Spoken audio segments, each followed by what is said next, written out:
Hey, what's up, Algebra 2? It's Ryan. Today we're going to be working on the fundamental theorem of algebra. We're going to be working on deriving possible functions once we're given the zeros of that function. And we're also going to be working on finding the zeros of polynomial functions when we're given the function. Okay, so let's just hop straight into this. If you remember back to last lecture, we worked on synthetic division. And we also worked on the remainder theorem, and we have that here again, right? And the remainder theorem states that if you divide a polynomial f of x by x minus k, and there is a remainder, that remainder is f of k. So essentially, what it's saying is when we divide a polynomial by x minus k, we get a point, k, we get a point that's essentially k and then whatever the remainder is.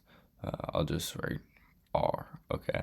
Maybe I shouldn't have done that, but it doesn't matter, okay? So basically, our remainder is going to be our y value for our function when x equals k, okay?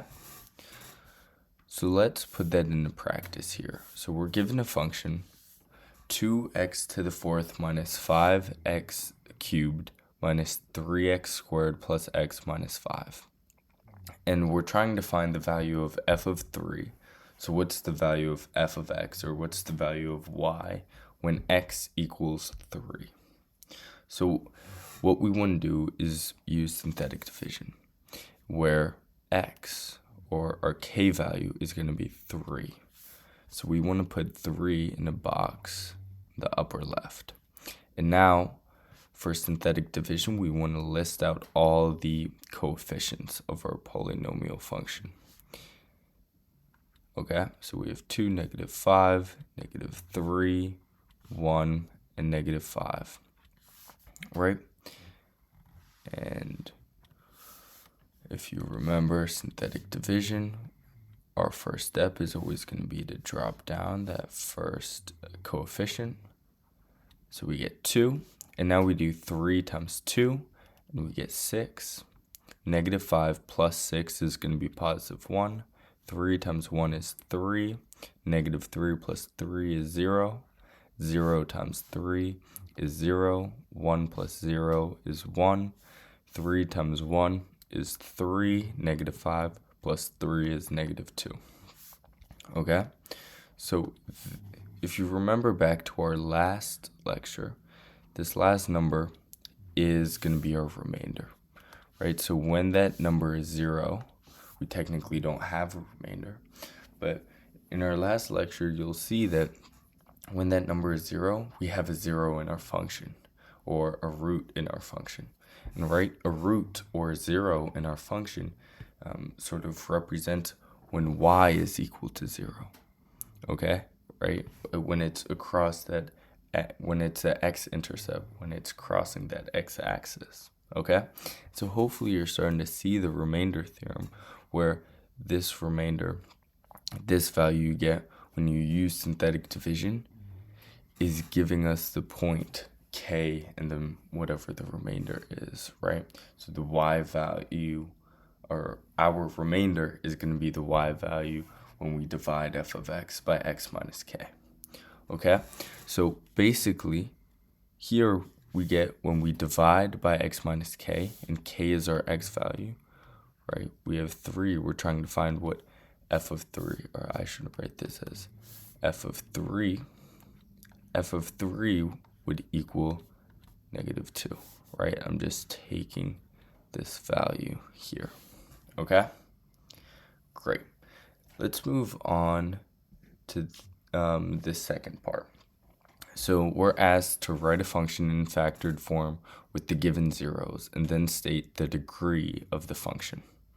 Okay, so here we're given, so before, let me just preface this. There are going to be multiple equations you can do for this. There isn't just one right answer for these sorts of questions, okay? So you can have a different a value or whatever. You might get a different answer than I do, and you'll still be right, okay? So in this first part A, we're given zeros as 6, 8, 10, 12, and 14. So, right, one thing, if we have a 0 of 6, and right, we're writing this function in factored form. I'm just going to write y equals. What we want is we want a parentheses where we have x minus 6. Because I know we're gonna have a lot more parentheses here, but when we plug in 6 for x, we have 6 minus 6 in this parentheses, which is equal to 0. And when we multiply that by all the other parentheses we're gonna write, we get 0 on this side, so y is equal to 0, if that makes sense. So we just want to keep on plugging in. Essentially what we want to do is whatever 0 we get, we want to use that in some way to set that specific parentheses equal to 0, if that makes sense. I don't know if I'm explaining that well. We essentially just want to do we want to have our parentheses be x minus whatever our zeros are. Okay. Oops, sorry. I don't know if that makes sense. That's kind of weird. It doesn't really matter. Okay, so in this case, we'd also want to write x minus 8. Okay, right? Because when we plug in 8, this parentheses is equal to 0. Everything's equal to 0. Y is equal to 0. Okay, and we can just continue this. X minus 10. X minus 12. And then x minus 14. Okay? Perfect. Okay, so now in part B, we can use sort of what we were talking about before. We just want to say x minus, I'm just going to plug in, we have negative 3/5 and plus or minus root 2. I'm going to plug in negative 3/5 into what I just wrote up there. Okay, so we have y equals x minus, and I'm going to write negative 3/5. Okay? Let's see. And then we're going to plug in positive root 2. Okay, so x minus positive root 2. And then we're going to write x minus negative root 2. Okay? So now what I want to do is I want to sort of get rid of these parentheses, factor out these, or sort of combine these two things so we don't have a double negative, and then foil this second half, this specific part, okay? So let's do that. First, on the first part, I'm just going to write, we have minus negative 3/5, so I'm going to write x plus 3/5. And you know what? This is fine. But I'm going to edit this. I'm going to say, I'm going to get rid of this equal to sign. Oops. But I'm going to instead write this as, if I multiply by 5, you know what, I'll just multiply by 5 out here. If I were to multiply this function by 5, I would get 5x plus 3. And remember, if we plug in negative 3/5 into this parentheses, we'd still get this parentheses equal to 0. So it works, okay? And now, at this point, I'm just going to start foiling. Okay, this is getting kind of messy. I'm sorry about that. But we first have this x times x. So we're going to have x squared, okay? And then you'll notice, you know what, actually I'm going to erase this right now. But let's just change this. Before we had minus negative root 2. Sorry,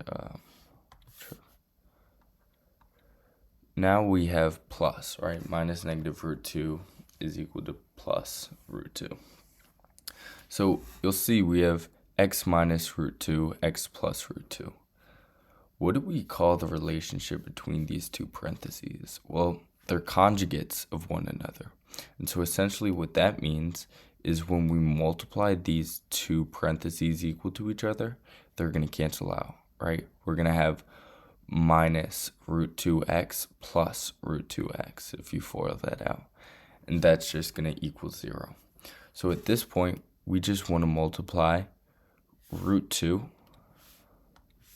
We want to multiply negative root 2 and positive root 2. And we're going to get minus 2. Okay?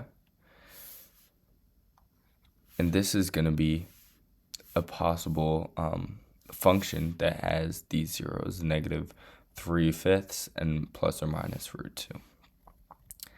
So you have all that work. I'm gonna, you know what? We'll leave, no. I'm gonna erase all this. 5x, you know what, let's just keep that. You guys can always rewind to see the work. But let's see.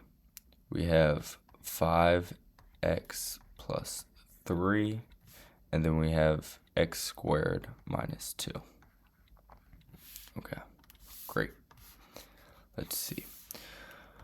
Okay, so now we have zeros that are complex. We have x equals plus or minus 5i. So we see that I coming in here. We have 0 and we have 7. Okay, so first thing I want to do, actually what I'm going to do here, I think it actually might be better to write this off to the side. Okay, so let's start with the 5i, plus or minus 5i. We have y equals, I'm going to say x minus 5i. Okay. Then we're also going to have x minus negative 5i. Okay. And we're gonna have more. We have to include that 0 and that 7. But I'm just going to stop right here. I'm going to try to evaluate what this is equal to. And how we're going to do that is by FOILing. So x times x is equal to x squared. Okay, so we have x squared. Now let's do 5i times x, or negative 5i times x. Well, we're going to get negative 5i x. And you'll soon notice that this is the same, or wait, sorry, I should keep that the same. That this is going to be the same thing we just did, where we have conjugates. Here we have minus negative 5i, which is just equal to plus, so I'm going to write plus 5i times x. Okay, and you'll see, just take a look at this middle green part, and you'll see what's going to happen to it. And then we want to multiply this negative 5i times that positive 5i. Okay, so right, we have negative 25i squared. I'm writing I squared because we're multiplying I times I. So real quick here, what do you notice with this middle term, right? As I said before, these are conjugates of one another, each of these parentheses, because we have a minus sign here and a positive sign here. And you'll see that in this middle term, we have minus 5ix plus 5ix, which is just going to go out to 0. This is equal to 0. So we can just write this as x squared, and then we have minus 25i squared. Well, I squared, by definition, is equal to negative 1, right? Because I is root negative 1. Root negative 1 squared is negative 1. So we need to multiply this entire term by negative 1. And that's just going to switch this to a positive. Okay, so we dealt with these two roots, positive and negative 5i. So let's keep on going. Right now we have y equals, you know what, I'm going to write this someplace else. We have y equals x squared plus 25. Okay, so we already dealt with positive and negative 5i. Now we need to do 0. So that's just going to be x minus 0, which is just equal to x. And it's typically more conventional for us to have our x out front. So I'm going to write y equals x. Okay, and now we need to deal with the 7, and we say x minus 7. Okay, perfect. Now let's move on to D. Okay, D, we have we have x equals 4 with a multiplicity of 2, and x equals negative 1 with a multiplicity of 3. So remember, multiplicity is essentially stating what are we raising that parentheses when we have it in factored form to. Okay? Oh, geez, I totally forgot to list out all these, or the degrees of all these functions. Let's just do that real quick, okay, before I forget. Here, right, essentially what I can do is I'm raising each of these parentheses to the first power, okay? What we can do is just add up all those exponents. Okay, so we have 1 plus 1 plus 1 plus 1 plus 1. That's 5 ones. So our degree is going to be 5. Okay, we have 5x to the third to the first power. And, okay, so this is where maybe this rule of what I was just saying before would not work. But essentially, we already have an x squared here. Okay, so maybe what's a better rule is to see what this x on the inside is raised to. That's raised to the first power, to the first power, to the first power, and so on, okay? So we have x to the first here. We have x squared here.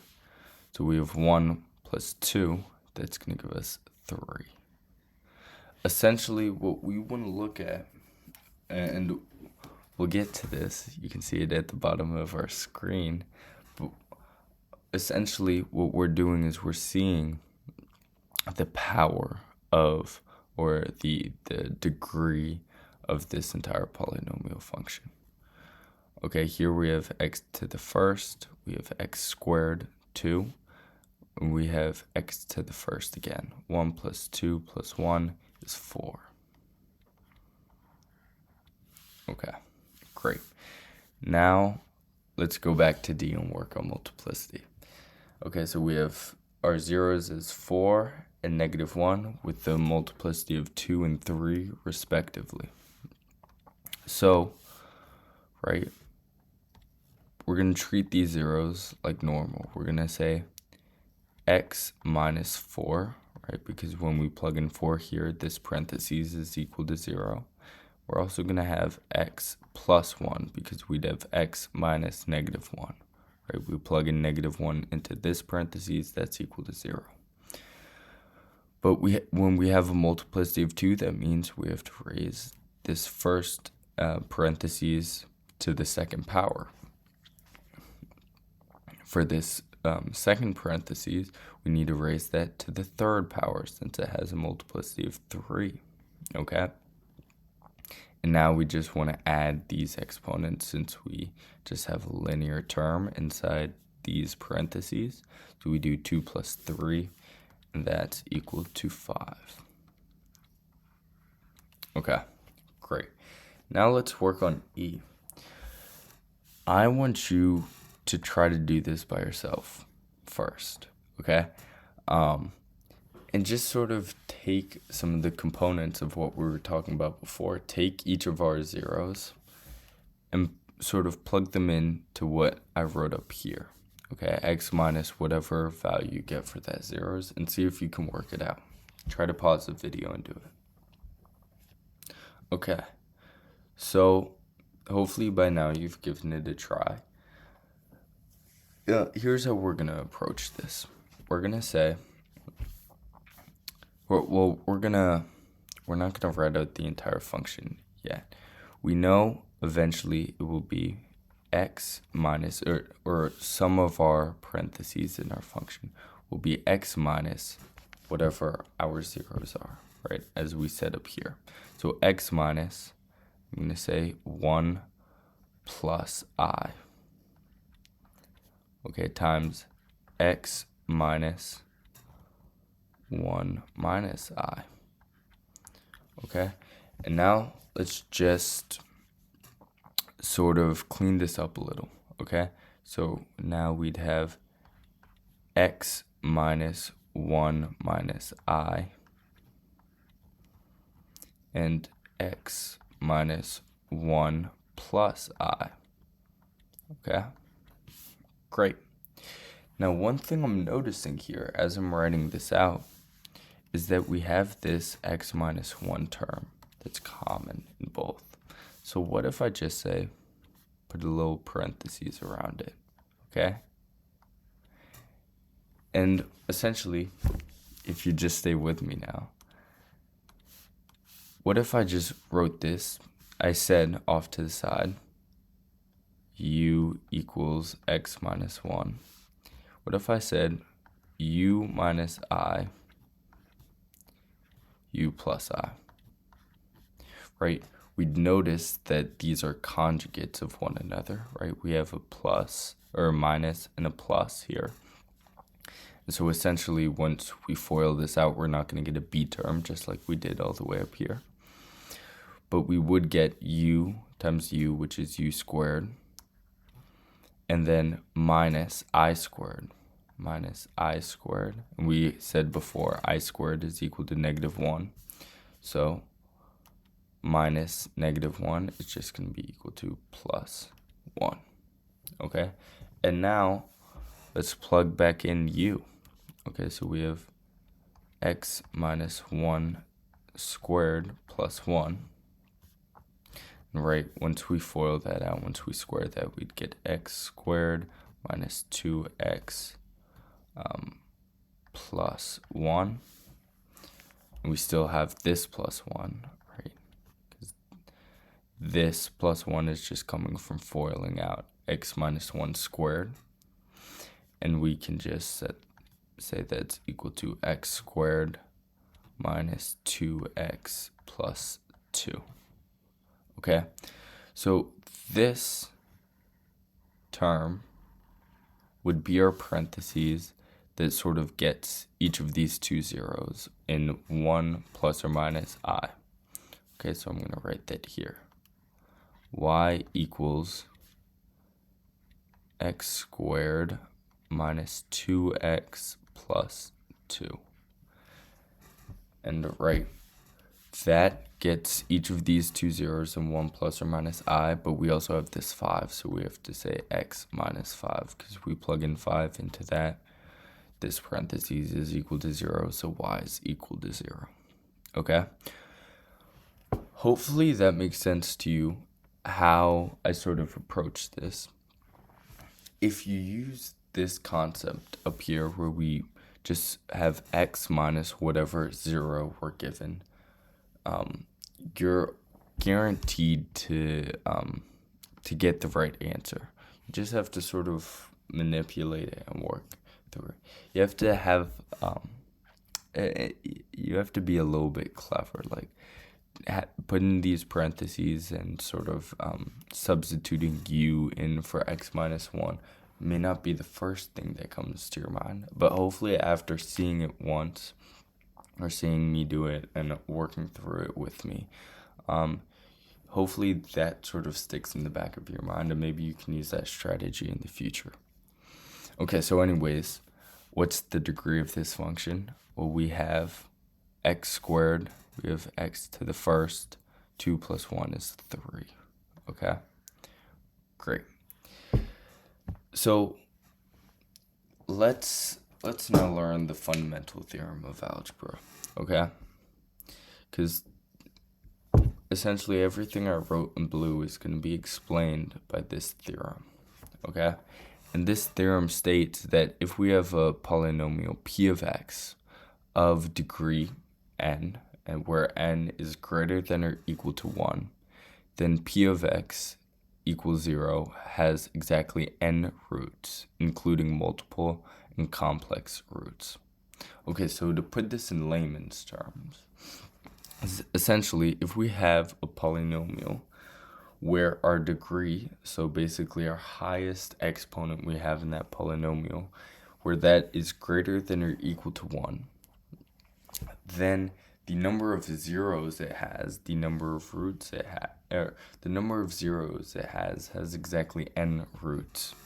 And so those roots can have a multiplicity of 1, 2, 3, or higher. But some of those roots might also be complex, so they might also include I.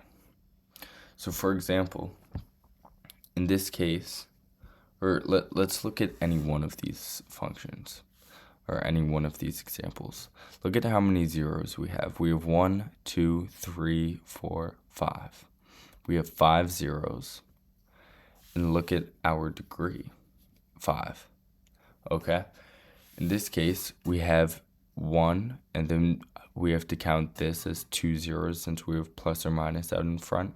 So 1 plus 2 is 3. We have a degree of 3. We have plus or minus out here, so that's 2. And then we have 1 and 1. 2 plus 1, 1. 2 plus 1 plus 1 is going to be equal to 4. Okay? Hopefully you see this playing out. Now, I will say, just as a disclaimer, you can't necessarily see these zeros and then be able to discern the exact degree of the function if you're not given the multiplicity. So essentially, all of these, like what I could do here is I could say x minus 6 squared, and write that change our degree to 6. And technically, we'd still have a 0 at x minus 6. It just would bounce instead of going straight through. Okay?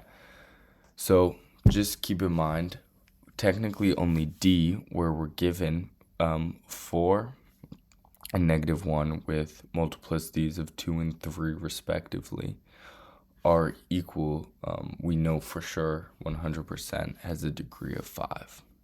But we can work the other way. We can, when we're given the degree, or when we can find the degree easily, we can find the number of roots, okay? So let's put that into practice for number 1. We're given that x minus 2 is a factor. What value does x need to be to set this equal to 0? Well, x needs to be equal to positive 2. I'm going to put this in black. Okay, so we have 2. Now let's write out the coefficients of this function. We have 1, -12, 41, and -42. Okay, and then we have to use synthetic division. Right, we have to drop down this 1, so we get,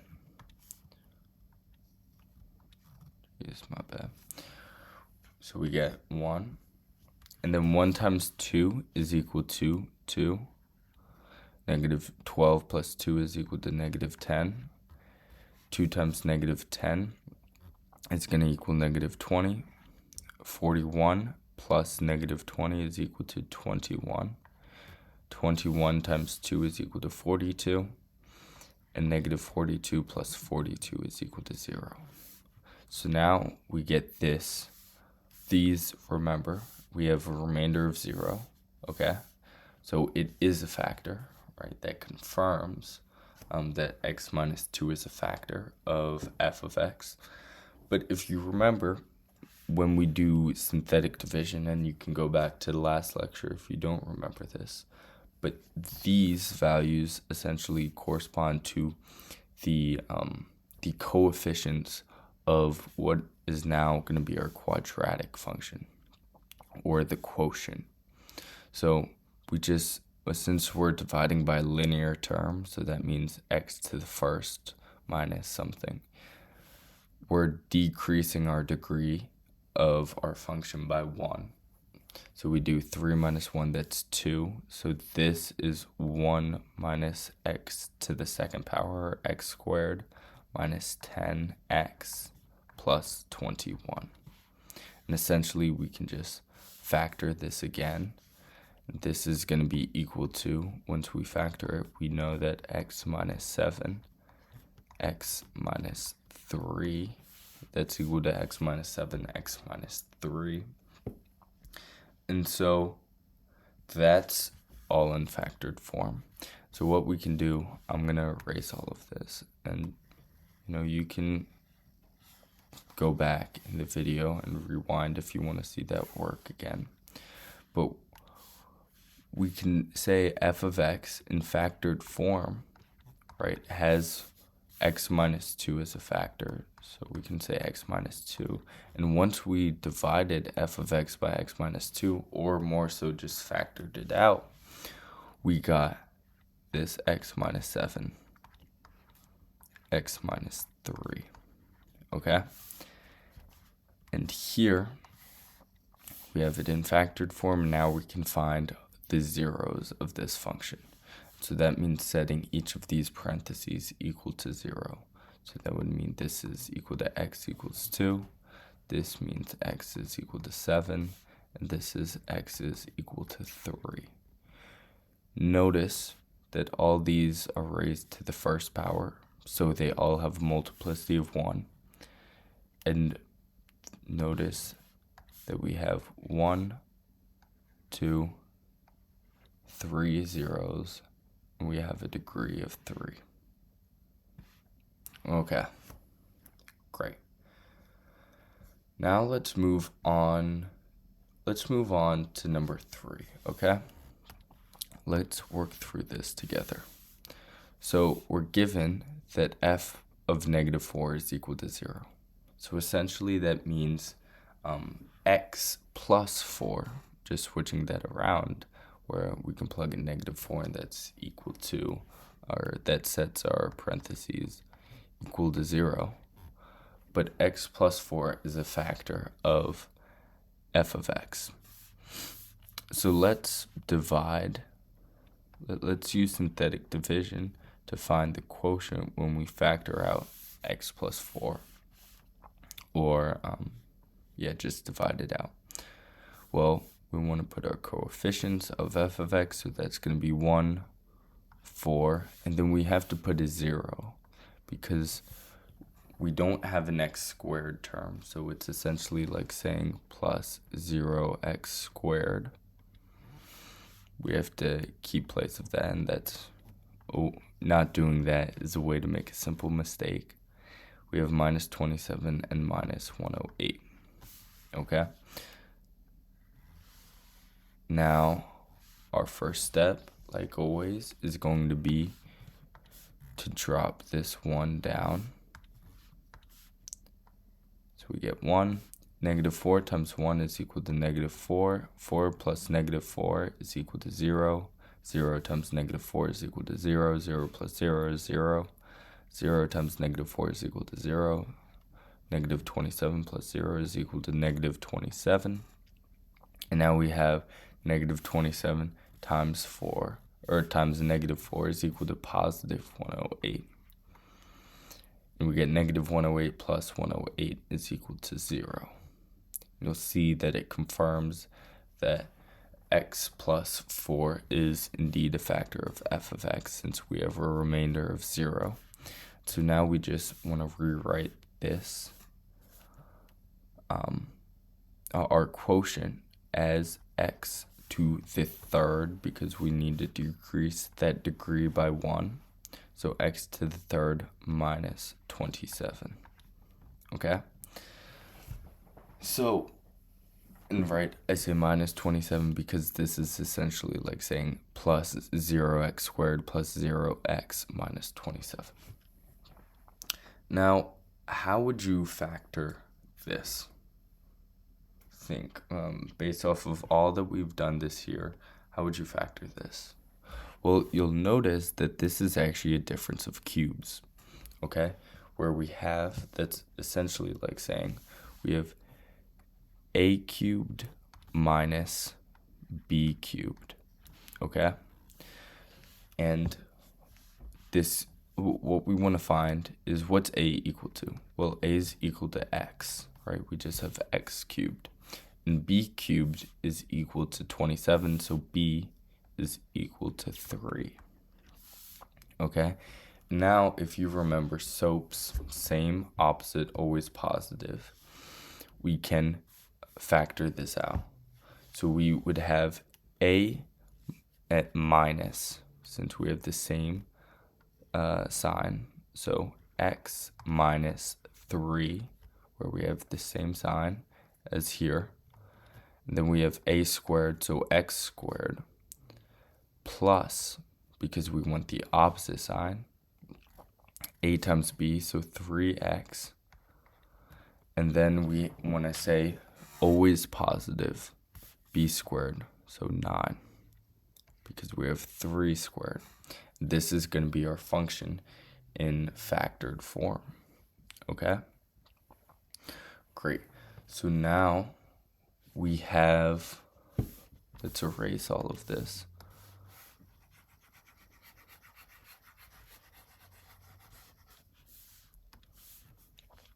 We have y equals, in factored form, we have x plus 4. Then we also have x minus 3. And we have x squared plus 3x plus 9. Okay? Great. My bad. Now, we can find the zeros of these first two parentheses pretty easily. We just say x equals -4 and x equals 3. But how would we find the zeros of this quadratic? Well, first of all, can we factor it? The answer is no, we can't factor it evenly.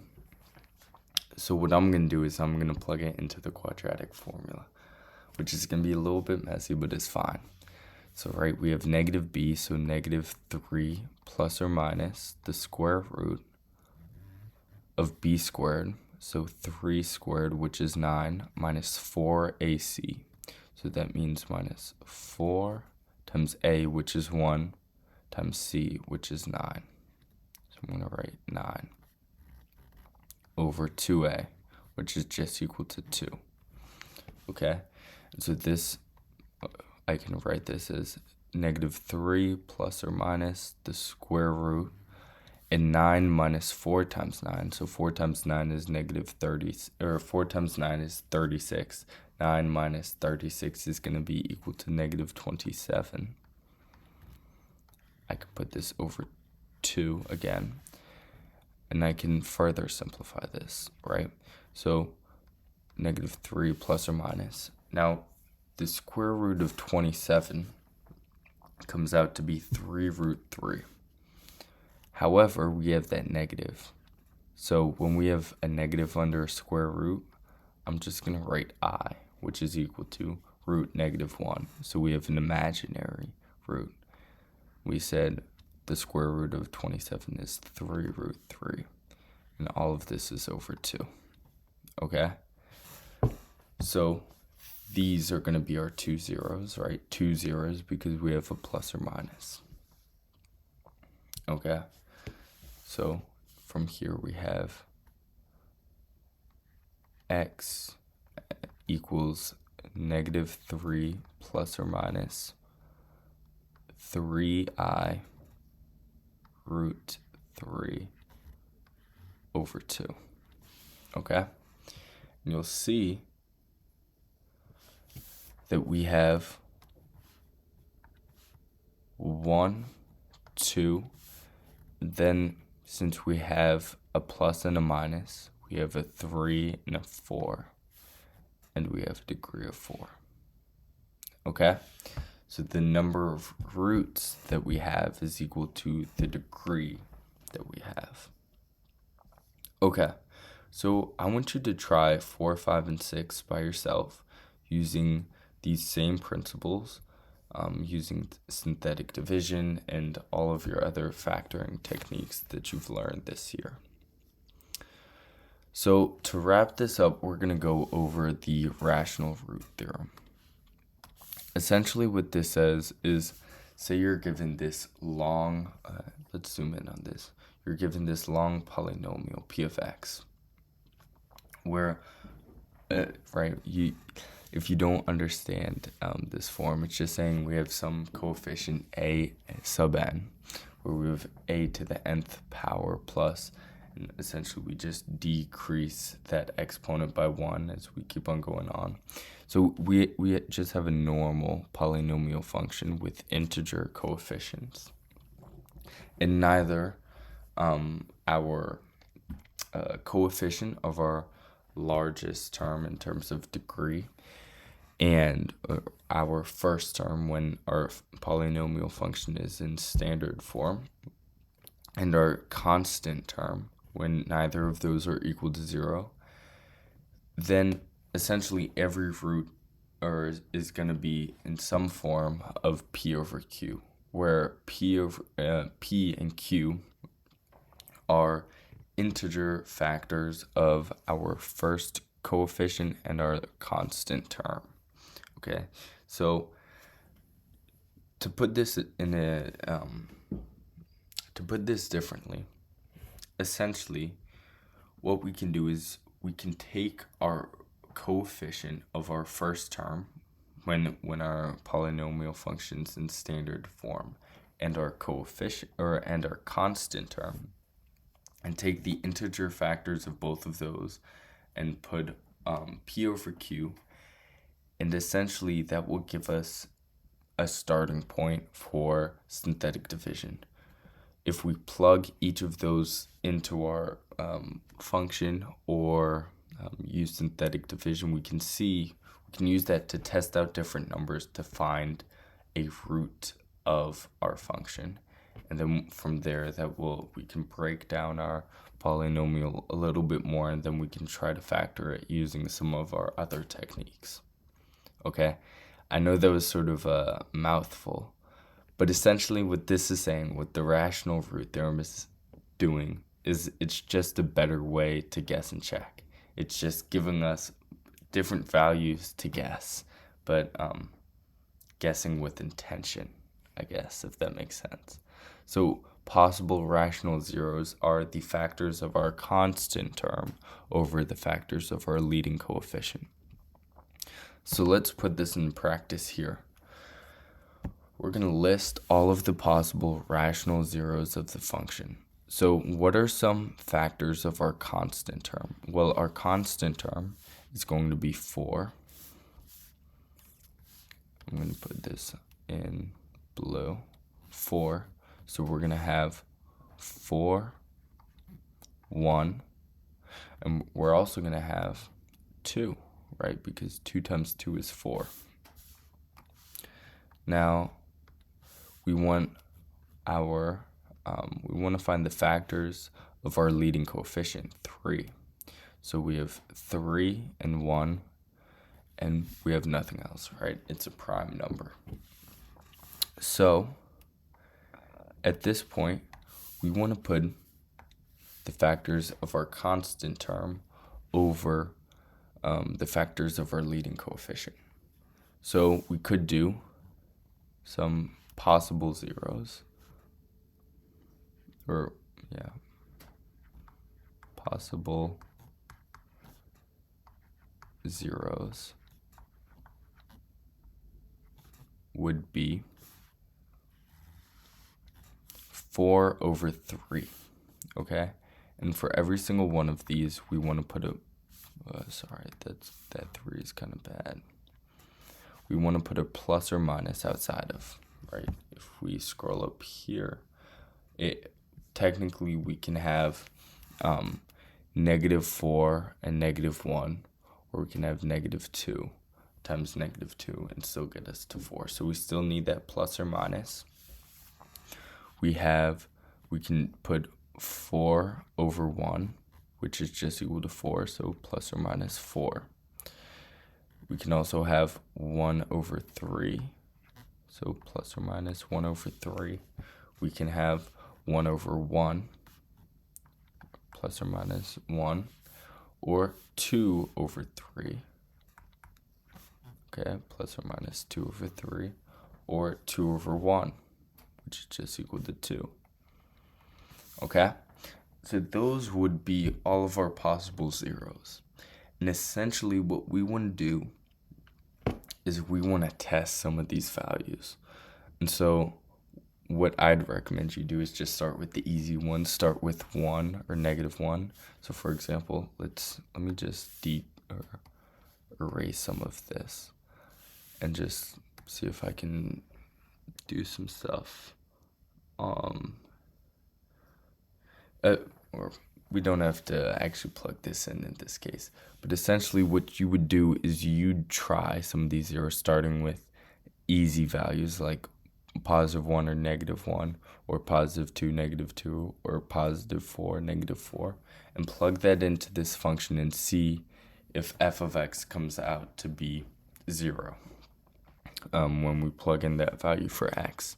Okay, and if it does come out to be 0, then that means that this would be a factor. The value that you plugged in would be a 0. Another way that you could just do it is you could use synthetic division, right? Sort of like what we did before. And essentially saying that this value, if that value is equal to 0, then it is a factor. Okay? Hopefully that makes sense. But what you would do is you plug in all these values, find which one of them is a 0, then do synthetic division. Now, after dividing that, you'd get a quadratic, right? We just decrease that degree by 1. And once you get a quadratic, you should be able to factor that much easier than you would this cubic. Okay, so if you have any questions, I know we went over a lot from the fundamental theorem of algebra to the rational root theorem, did some synthetic division, stuff like that. If you have any questions, go to your teacher, go to the tutoring center, ask your peers. Definitely feel free to reach out to me and use the internet. Okay, see you later. Thank you.